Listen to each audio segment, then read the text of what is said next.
Қайырлы күн достар. Бүгін мен сіздерге 1000 ауруға шипа бөдене жұмыртқасы жайлы айтамын. Сіз білесіз бе, Жапонияда әрбір бала күніне 2 бөдене жұмыртқасын жейді екен. Өйткені бөдененің еті де, жұмыртқасы да 1000 түрлі дертке дауа. Адамның ойлау қабілетін арттырып, ағзаны түрлі жұқпалы аурулардан қорғайды. Ал дәмі тіл үйреді, әрі тойымды. Дәлірек айтсақ, кәдімгі тауық жұмыртқасына қарағанда 1 грамм бөдене жұмыртқасы құрамында А және Д дәрумендері 2 есе көп. В тобындағы дәрумендерде анағұрлым, яғни 6 есе, фосфор, калий, темір 4-5 есе жоғары. Бұл диеталық өнімде мыс, никотин қышқылы мен амин қышқылы да мол. Тағы бір дәлелденгені, бөдене жұмыртқасы тауықтікіне қарағанда микробтардан таза келеді. Бұл жағдай әлі күнге дейін ғалымдардың өзін қайран қалдыруда. Өнімнің ең басты ерекшелігі өз қасиетін жоймай, ұзақ сақталуында. Бөлме температурасында жағдайға қарай айға жуық, ал тоңазытқышта 60 тәулікке дейін сақтауға болады. Бөдене жұмыртқасының емдік қасиеті.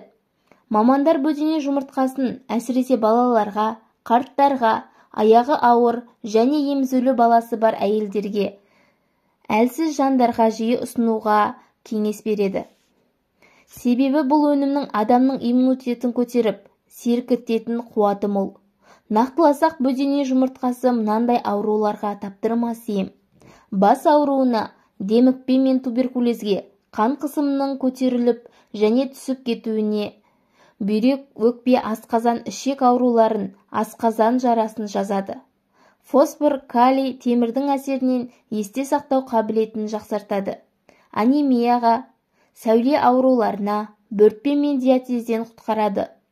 Салқын тию мен тұмауға, бұлшық ет пен сүйектерді қатайтады. Баланың есте сақтау қабілетін арттырады. Диета кезінде арықтауға, ағзаның қалыпты жұмыс істеуіне көмектеседі. Адамды жасартатын қасиетке де ие. Сонымен қатар жұмыртқаның ашылған қабыршағын тастамай, жуып, газ немесе пешке сәл кептіріп, кофе ұнтақтағыштан өткізіп қолданатынын айтады. Олар дайындаған ұнтақты ірімшік, айран, тамаққа болмаса суға 1 шай қасықтан қосып ішуге кеңес береді. Өйткені оның құрамында 90% кальций мен 27 микроэлементтер бар. Ал зерттеулерге сүйенсек, дәріханада сатылатын кальцийлерге қарағанда бөдене жұмыртқасының қабығындағы кальций адам ағзасына өте сіңімді. Бұдан басқа ол ағзаға аса қажет мыс, фтор, күкірт, кремний, мырышқа бай. Сондықтан ұсақталған жұмыртқа қабығын балалар мен жүкті келіншектерге ұсынған абзал. Ағзадағы кальцийдің молайып, сүйектердің қатаюына игі ықпалын тигізеді. Тістердің маржандай тізіліп, бүлінбеуіне де әсер етеді. Ал жұмыртқа құрамындағы лецитин заты қандағы холестеринді төмендетеді. Егер тәулігіне бөдененің 4-5 жұмыртқасын тұрақты тұтынса, ер адамның беліндегі қуаты артады.